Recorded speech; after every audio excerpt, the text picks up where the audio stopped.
stars, this film also discusses a lot about bullying. What has been the term that people use to call you where you feel bullied, and what did you do to get over it? I think this is for everyone who probably have experienced bullying when they were growing up, or being bullied rather. Who shall we start with? Meron naman sa girls. Let's start with the girls. Let's start with no volunteers again. Should I? I think I'm looking at Vivoree because I feel like she's the one that would volunteer. No, ulit yung question. Sorry. So the question is here basahin ko siya ulit. So to the stars, this film also discusses a lot about bullying. What has been the term people used to call you where you feel like you were bullied, and what did you do to help overcome that pain per se? A lot of names po talaga. Ever since nung bata pa po talaga ako, I've been bullied na because of the way I looked. I looked different back then talaga. Lalo na before showbiz, actually kahit during PBB, and nag-change na lang yung look ko nung si Big Brother din sa PBB, parang gave me a chance to like transform myself daw, kumbaga. So maraming names it's kind of personal, but may mga iba na below the belt na and dinadami nila yung family ko.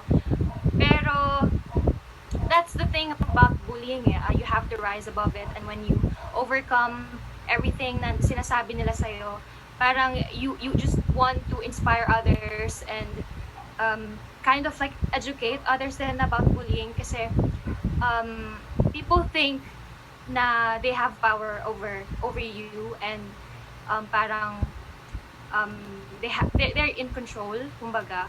Kaya need lang talaga nilang i-guide, lalo na yung mga sorry, narinig niyo ba yung aso ko? It's okay. Oh, but you're mute now. No, yeah. Okay, so ayun po. I think importante talaga na pag-usapan siya. So yeah. Basta marami po talaga, marami yon. Yeah. So ayun, but now I'm stronger and you're bulletproof now. Yeah. Okay. See you. Next, let's ask naman girls si Melissa. Did you get bullied before ba? Or did you ever experience that? Yes. When I remember, actually, from grade school to like high school, I remember doon yung mga group dati na uso, and they would like leave me out of it, and I would always just have lunch in the toilet. Alone.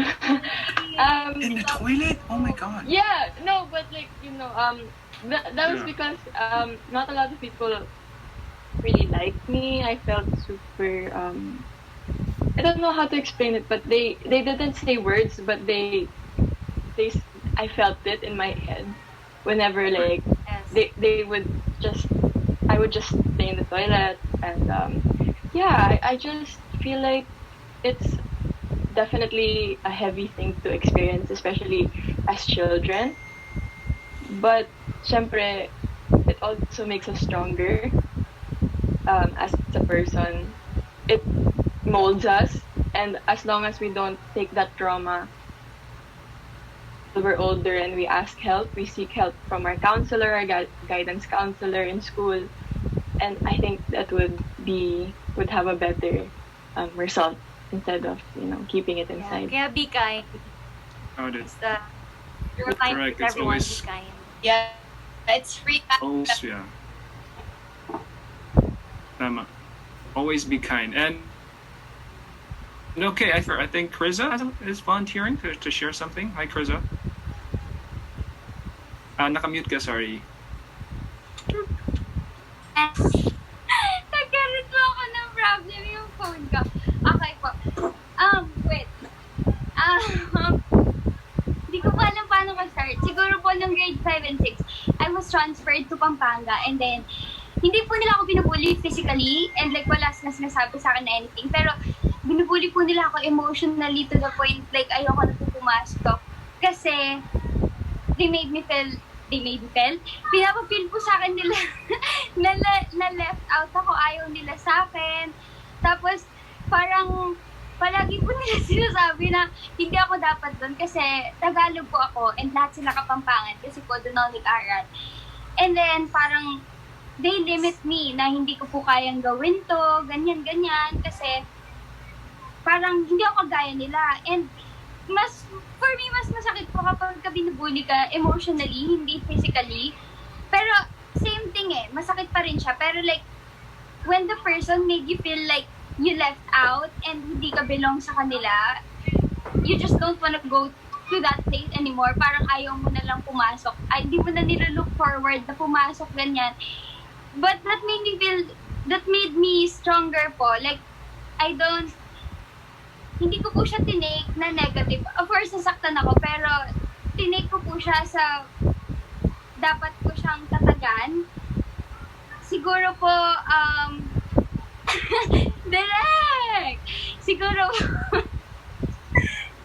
po, nahirapan na po talaga ako. Pero, masasabi ko lang po, huwag niyo po hayaan na i-limit kayo ng mga tao kung ano yung kaya niyo gawin. Like, prove them na mali sila. Yan po. Thank you, Criza, for sharing that. It's really heartfelt talaga. Like parang sakit eh. Like to be bullied talaga. I know how that feels also. And of course now, let's turn over to the boys because I know boys also get bullied before. So sino pwede kaya? Let's go with Reese. Did you have experience with that back in the States? Ako naman, back in the States, yes, meron naman. Ako lang yung Asian dyan sa Kentucky. So, parang halos di nila alam na Filipino ako. So, parang Asian lang yung tawag nila sa akin. Tapos, madaming mga ibang sinabi nila, pero hindi ako pwede sabihin dito kasi may mga bad stuff. Pero ayun. Bad words. Parang, ginamit ko lang siya and then, like, as a motivation lang to parang just be proud of who I am lalo. And then parang ganun. And then later on in life, all of my friends na like super close friends, parang all of them super proud na nakilala sila ng isang Filipino. Ganun. As in talaga parang yung mga friends ko, they're like, uy, I have an Asian friend. As in parang proud sila. Pero Asian pa rin yung tawag nila sa akin. Hindi naman Filipino. Parang, uy, my Asian friend. Ganun pa rin. So parang medyo pa rin. But for me, it's mainly just parang sticking up for yourself but also just being proud of who you are. And no matter what anyone says, just parang stick to who you are lang. Ganun lang. Yeah. Thank you, Reese, for sharing that. And let's try to go for Maya, Jeremiah. Did you have experience din sa mga bullies? Meron. Naalala ko, nasa public school kasi ako nag-aral. So, nung grade 1 ako, nabully ako nung guy kasi tinransfer ako dun sa section na yun. Tapos, kasi kasi pag sa public school, punong-puno na isang section, ita-transfer nila. So, ako yung isa sa napili na transfer. Tapos, nung tinransfer ako, so ako yung bagong estudyante. So, mga siguro pang, second week na ng pasukan. So, parang magkakakilala na sila. Ako yung parang baguhan talaga. And then, so, syempre, lahat ng attention na sa akin. Tapos, yung guy, binuli niya ako, sabi niya, "Hoy, ang liit-liit mo, ang soft mo," ganyan. Tapos, basta parang ang langki ko daw ang soft ko, ganyan-ganyan.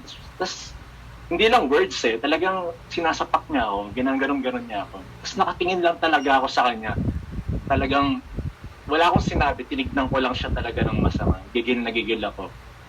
So, kapag binabalikan ko yun, parang nagagamit ko siyang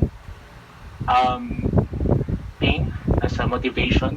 Example, kapag nag-workout ako, iniisip ko yun, talagang mas na-execute ko yung goal ko, yung set ko. So, ginagamit ko siya as motivation. Malaki na si Maya, guys. So, sa nambully sa akin dati, hindi ko alam pangalan mo. Shout out sa'yo. Thank you. I think this is the way a lot of boys treat their bullies or their motivation. Then they use that as a motivation to push them harder in the gym or in life, to just work harder in general. So, are there any more last volunteers that want to share? Ayan, Jello, please. Ayun, tumatas ng kamay, parang classroom to. Sige, go Jello. Kasi po, ito po hindi ko po masyadong ina-open up talaga dahil medyo ano nga po, sensitive sa akin. Kasi nung high school po, kasi nung high school ako more on ano lang po, more on aral-aral lang. And hindi po talaga ako masyadong bumabarkada kasi sobrang ano nga po sa studies. And then, pero nag-i-start na po ako mag-try pumasok sa showbiz, ganyan. Eh, syempre kapag ano po syempre doon usually mga all boys sama-sama, ganyan, grupo-grupo. Eh ako hindi po ako masyadong ano, aral lang, tapos parang nagtatry po ako sa ganito. And then, lahat po yung mga ano doon, aasarin ka talaga nila na parang, uy, yan yung artista, yan yung artista. Eh, parang dati nakakaano po, kasi hindi ka naman talaga ano, parang nagtatry ka lang, na parang minamock ka nila na parang, ano yan, ganyan. Kunyari, lolokohin ka nila, lalapit sila lahat. Pa-picture naman, na parang nagtitrip lang talaga sila. So parang ako, sabi ko, hindi, okay lang yan. Dumating nga din sa point na ayoko nang pumasok. Sabi ko sa nanay ko, umiyak ako. Sabi ko, ayaw ko nang pumasok. Sabi ko, ayoko na, tapusin ko na lang ito na nasa bahay nila. Sabi ko. Pero, hindi sabi ko, kailangan syempre labanan to kasi sa buhay naman talaga hindi naman nawawala yung mga ganitong bagay. Kaya sabi ko, sige, laban lang yan. Basta sabi ko na lang sa sarili ko na, ayun nga, katulad mo kay Maya, napapatunayan ko na kaya ko to, na itutuloy ko tong pangarap ko. Kaya yun, nakaka-proud sa sarili na, and yun po, na-overcome yung mga ganun na bagay. Yun lang. Ako naman, bro. Wow, thank you. Thank you for sharing that. Go, Donny. You got something to share also? I feel like since everyone shared naman, parang ang iniisip siguro ng iba dahil even before sa school, anak na artista, hindi naman siguro ibubully yan or stuff like that. Pero there was one point in my life where I moved schools. This was before Brent, and I was the youngest in my class. And then I wasn't really tall. I was like 5'6". My growth spurt was late in life, so I was short, super thin, the youngest in class, and sometimes I really felt like, you know, parang they just felt so much better than you. And I mean, these guys are still my friends, but I just felt like I was always being picked on. I was always the baby of the group. To a point na parang, ayun, naging sanay na ako sa yung mga sinasabi nila sa akin. And tama si Maya, parang naging motivation din yun. So sa high school naman, what Melly said actually made me parang emotional a bit, because there was one guy who used to really eat in the toilet or in just a faraway place, you know. He was like kicked out of his group, and I came up to him one day and I was like, "Bro, why are you here? Where are your friends?" And they were like, "Oh, they kicked me out. They don't like me." And I was like, okay, I kind of know how it feels, like not really, but I would want to be in that position. So I told him to sit with us, and then the moment he sat with us, he became in our group, and for the next 4 years, he wasn't in our batch, but he graduated with us. He was in a group photo. He was in our Ganza, our yearbook. Kunyari, student siya, part siya ng batch namin, even if he wasn't. And up to now, he's one of our closest friends. And that wouldn't have happened if someone didn't go up to him, you know. So I feel like whoever's watching right now, those stuff means so much. And yeah, I mean, it's kind of hard to talk about, because just thinking about it now, if he didn't get invited, then that wouldn't have ever happened. But you know, that's, I think, one of the best decisions I made. Yeah. So, ayun, I feel like people go through stuff all the time, and the simplest things make the biggest difference. Right.